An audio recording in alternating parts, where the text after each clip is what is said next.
Welcome to Millenia, entities of all the coils, be ye man, woman, child, be ye spirit, creature, or demon, be ye native, migrator, or invader.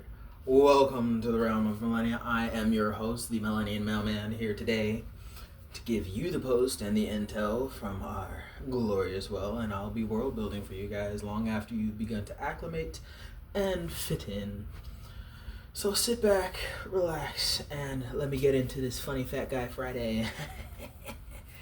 Alright. Today's funny is going to be centered on this week's topic of how all the women are furthest from being queens, period. All women's, at least the modern day ones, are the furthest thing from being queens, period, nowadays. And the whole concept here comes from the idea that how did we even get to the period of everyone trying to label themselves as a queen? It's like, what happened there? The whole point of the title and the status of queen was to have a sense of importance, like elevation. So for it to be normalized as it is, and everyone is a queen, it's kind of desensitizing of the word and reduce the economic value of what a queen is, just for it being normalized as much as it is now, right? So, and I think the Incredibles syndrome said it best: once everyone is once everyone is a queen, no one will be, right? So the fact that everyone got the title and is popularizing that title of queenship is you just made it ridiculous. Now, since everyone is a queen, none of them are no more. No one can be, because no one is, right? But get on into it. This idea that I came up with it though, like how did it even start? How did the whole queen trend start? I just got into the mood of thinking and well, how did it start? The whole popularization of queens, it's got to be from the queers and drags, right? Drag shows, you get the queens, you get the kings on the stage, yeah? So I imagine that the start of the whole queen trend was from a jealous group of women who heard all those LGBTQs going out and about at the strip clubs, the gay bars, and visiting in and hearing it in passing. Oh yes, remember Queen Quanta, right?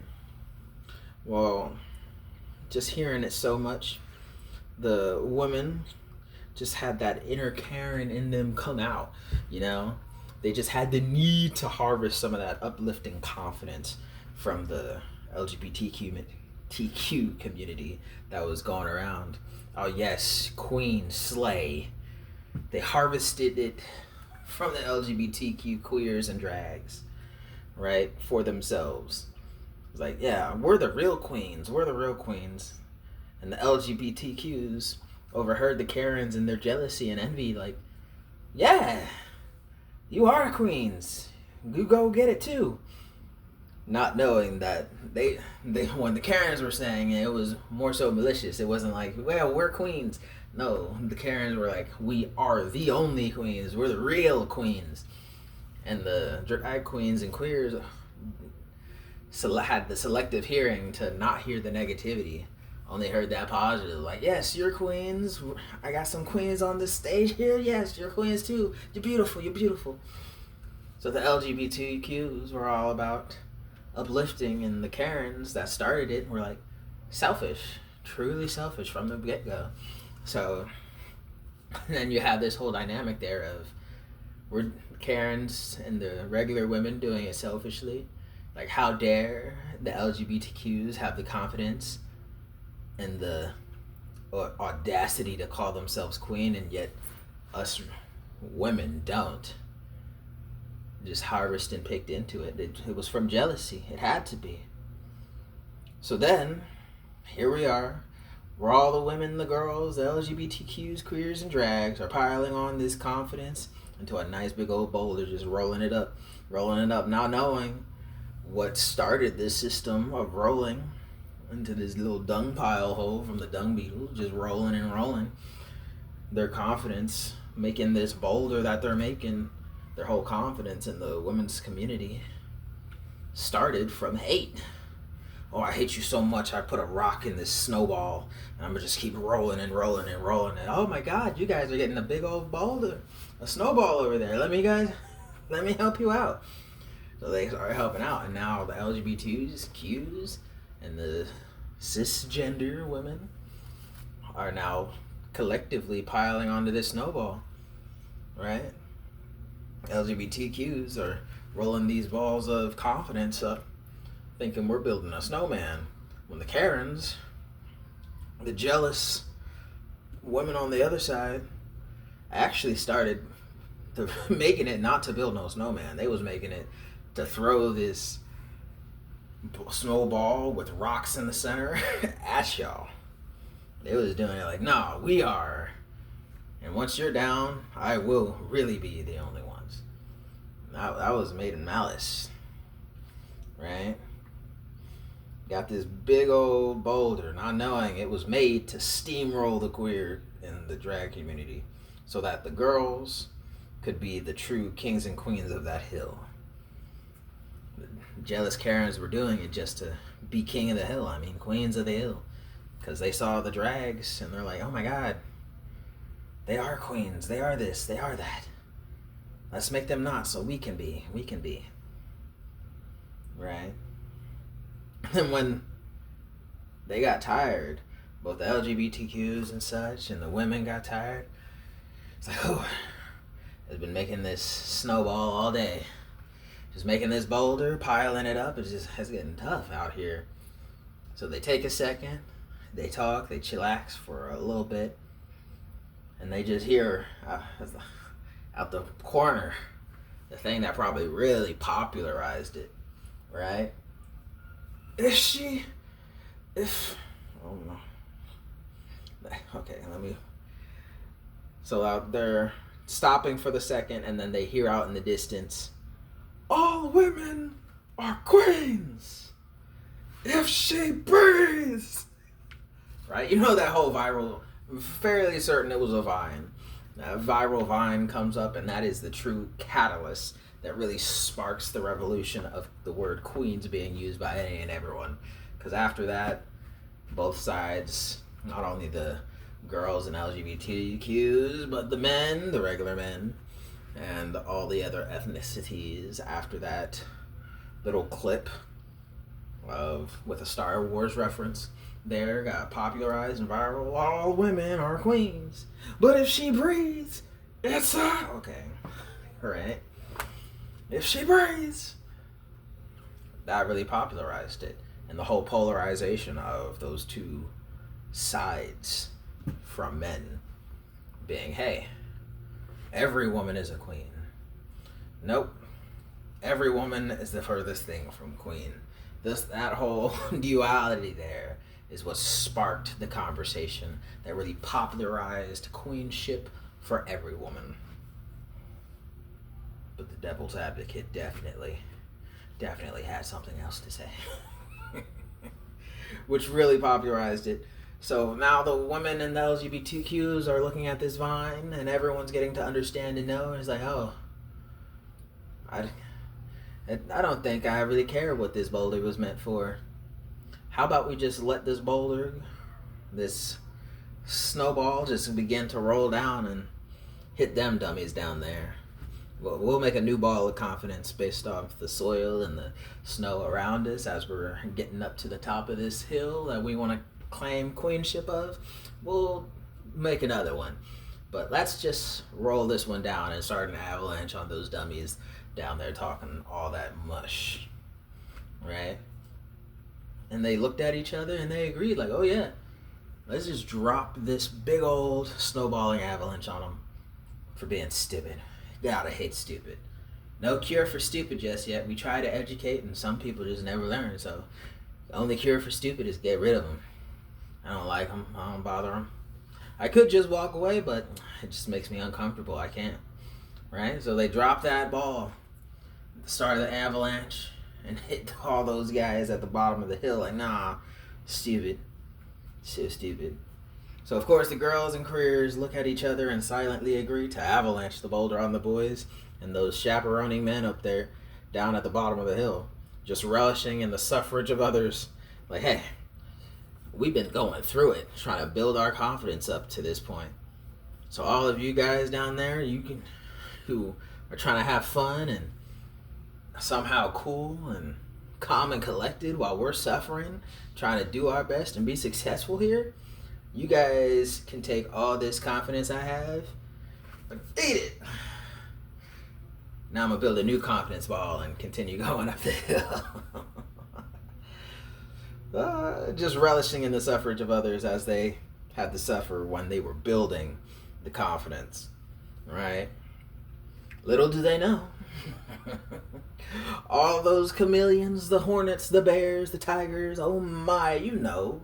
Those rich people, the greedy people, the hustler pimps, the traffickers, the big ballers, those liars that you all know and hate.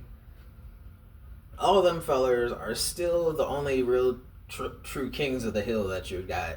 The LGBTQs and the women are trying to reach the top of the corporate ladder for, right?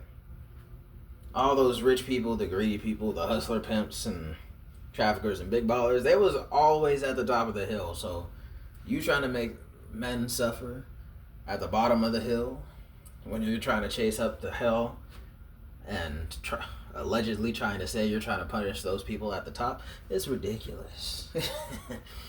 Like, you might get the satisfaction from hitting me at the bottom of the hill, sunbathing, not caring about nothing, but you're not actually going to make any of those chameleons, those liars, those cheaters, those stealers, those bears, tigers, and everything else. Oh my. Those snakes, those serpents, they were all at the top of the hill that you were climbing up. That hill you called success, full of money, wealth, evil things, authority, the superficial appearances, that hill of success right there, right? That hill you were trying to climb up and push the boulder to get to.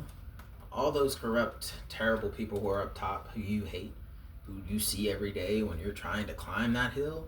It wasn't me, it wasn't us, it wasn't the other men down here. It was them. It's not our fault you had to suffer to build your way up that hill.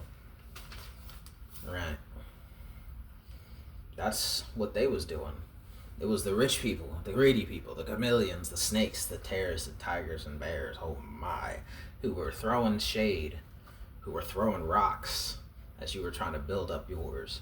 They were the ones out here launching arrows into your heart, leading you on just to kick you down. They were the ones who put up those barriers that you had to overcome while trying to go up that hill for wealth and their things. They put up all those problems that gave you trauma and gave you hurt on their hill, because that hill that you called success was also their hill of success. They made it, and just like you guys, they wanted everyone to suffer, and they didn't want to make it easy for everyone else to get up there, because they claimed it. It's their hill. They're the king of it. And no king would make it easy for other people to usurp them. You want to usurp them? You have to deal with them. Making us suffer at the bottom, who have no desire to even be up that hill. It's just meaningless. Alright? So you attack the other men who aren't making the problems for you. You're attacking the other boys and youth.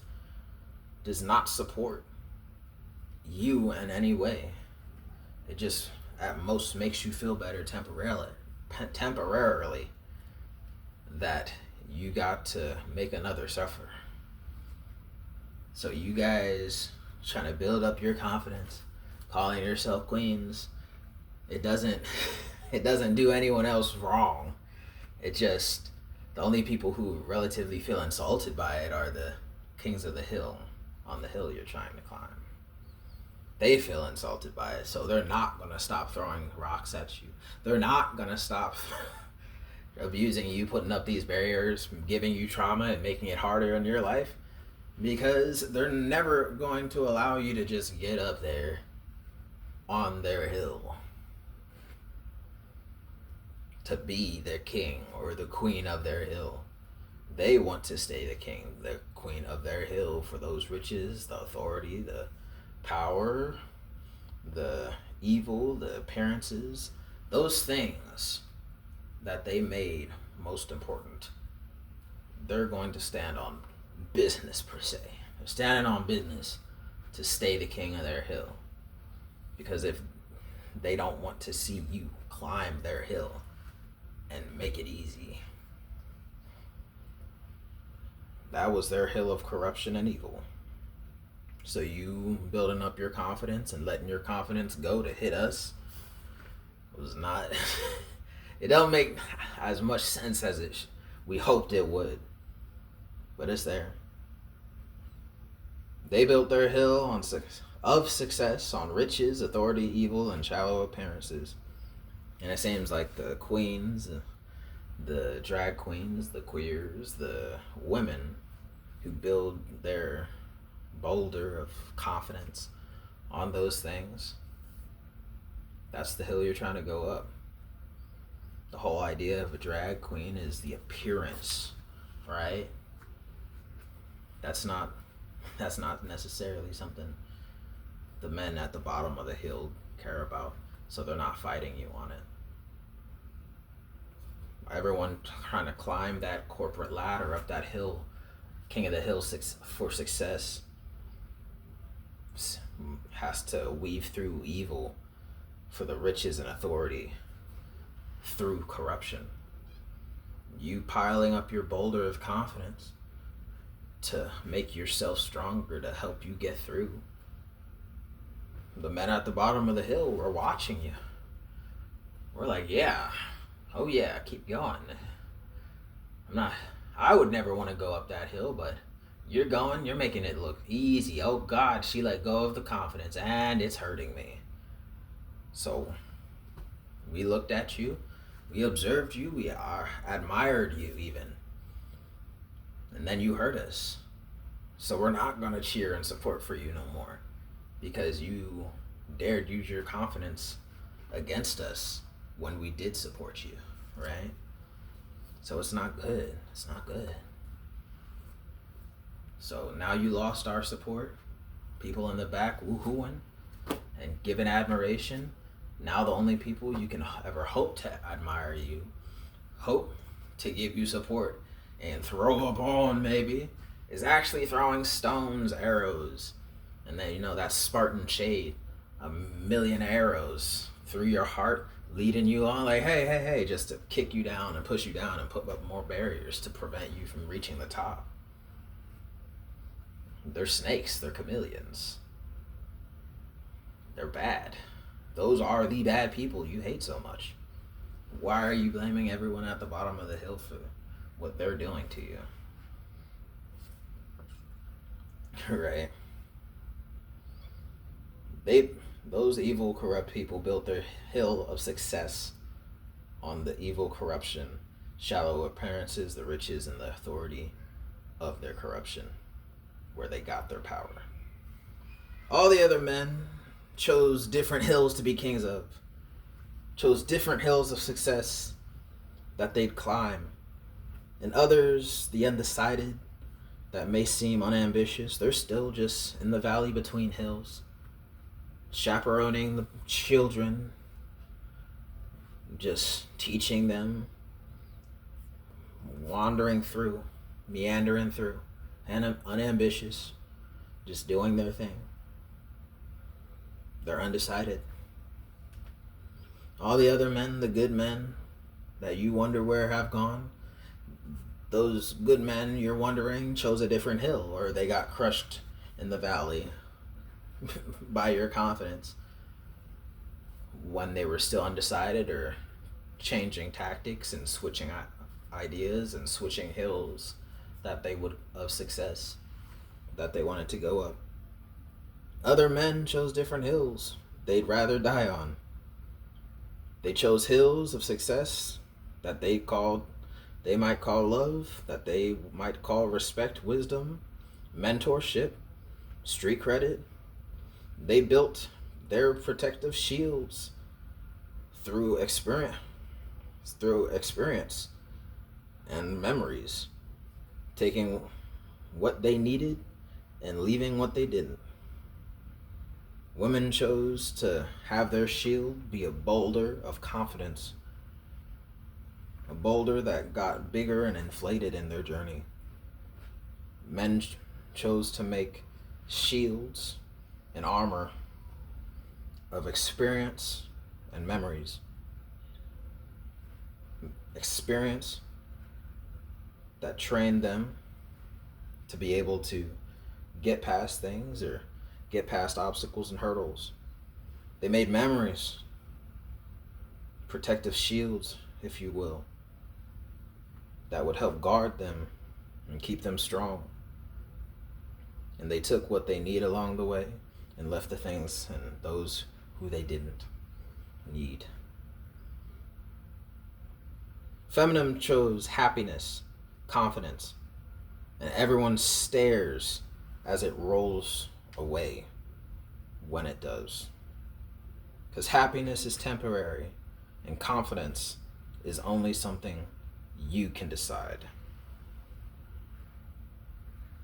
The things you experience and the memories you make, those you can't always choose. Men choose to make their shields of the things you can't. Feminism teaches people to make their defense out of things that are effectively consumables, things you can lose, things that are temporary and at some point have to be let go.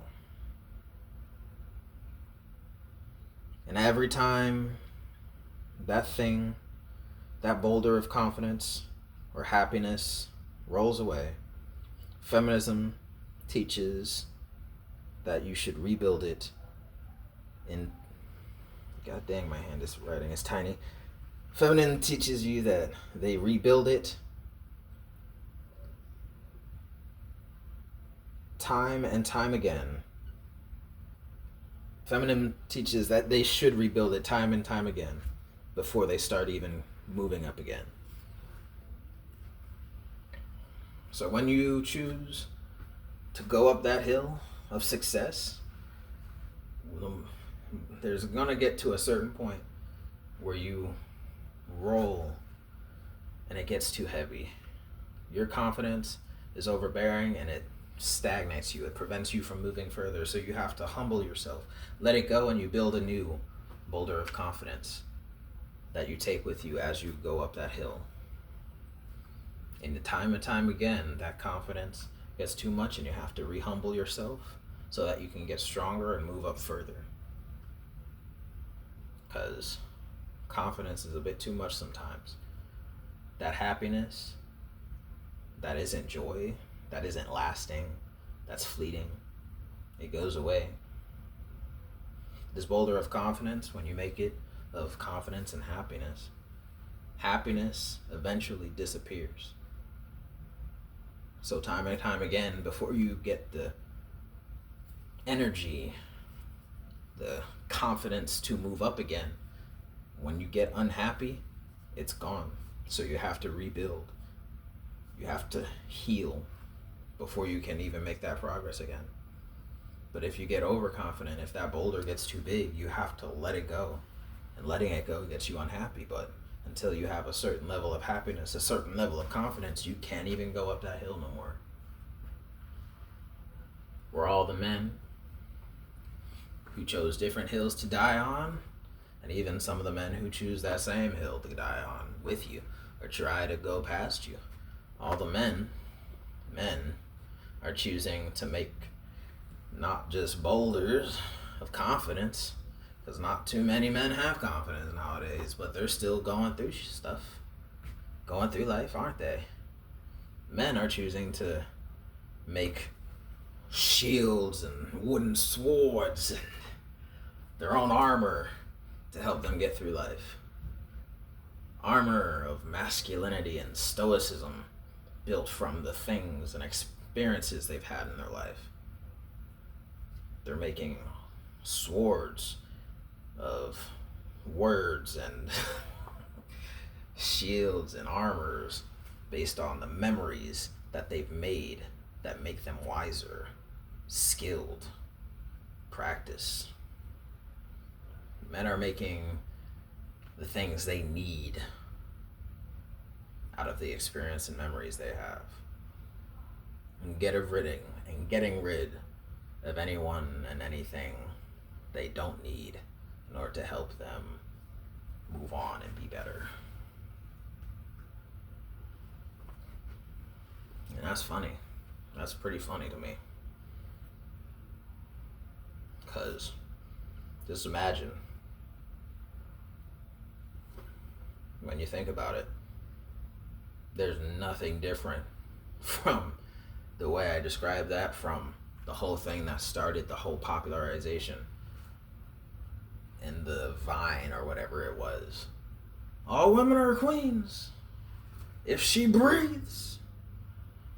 Even that viral video was about two guys playing with lightsabers, putting their experience and childhood nostalgic memories into practice. They're playing with swords. It's a memory that's making them happy, that they're willing to reenact and do things about and with. They're flinging the swords, making an cherishable memory, new memories in that moment. And it's an experience, something that is being shared with other men watching the video, men and women alike, right? Men choose experience and memories. Women are choosing confidence and happiness. And it's always up to the audience and the crowd to decide, hey, which one would you like to be, right? Are you going to choose to continue as a woman, making your boulder of confidence and happiness and seeing where that goes, seeing if you are the actual strong, quote unquote, strong, independent woman you are, see how much of one you are? Can you handle never letting go of your happiness or confidence and getting all the way up to the top? Can you handle that? Or would you rather just give up on making happiness and confidence the end all be all that will protect you and give you that access to the top? Will you trade that happiness and confidence for the experience, your skill, your humility and memories? Would you give it up just go on? Will you give that up? Or will you just choose a different hill? Because it's really going to take a strong, independent woman to be able to get as far as they possibly can and not get weak and worn down and torn down just from that big of a boulder, that snowball, while going uphill at that. Oh, it's tough. Need strong arms for that. And if my gut is any semblance, I ain't got the strongest arms, but I do have some thunderous thighs. I got some good leg strength because I'm carrying this gut with me every day. I got some strong legs. I can run for sure. But yes, that's the funny thing. That's the funny thing, and that's it. That's for sure something I would say that's the start. That's what started the whole queen theme, the queen idea. At least that's my own personal headcanon, if you will. That's the headcanon that comes out of it. But hey, that's just the devil's advocate in me. Don't shoot this messenger. I am merely the millennium man. Oh, that was the devil's advocate. I'm the millennium man. Yeah, I'm the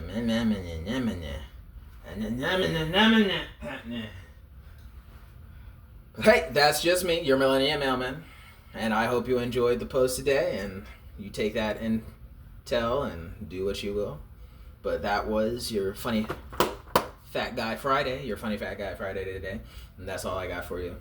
And hope you enjoy. If you liked or agree what I had to say, press the like button.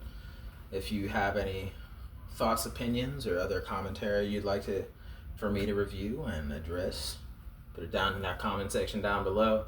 If you want this conversation to be expounded upon, share it in your community.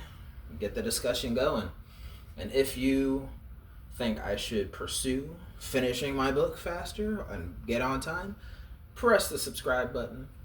And if you, for some reason, never want to miss one of the videos I'm posting every single day until my book is published, go ahead and click the bell button, because I will be posting a new video every day until I publish the book. Gotta love accountability. But hey, that's me. Have a good day.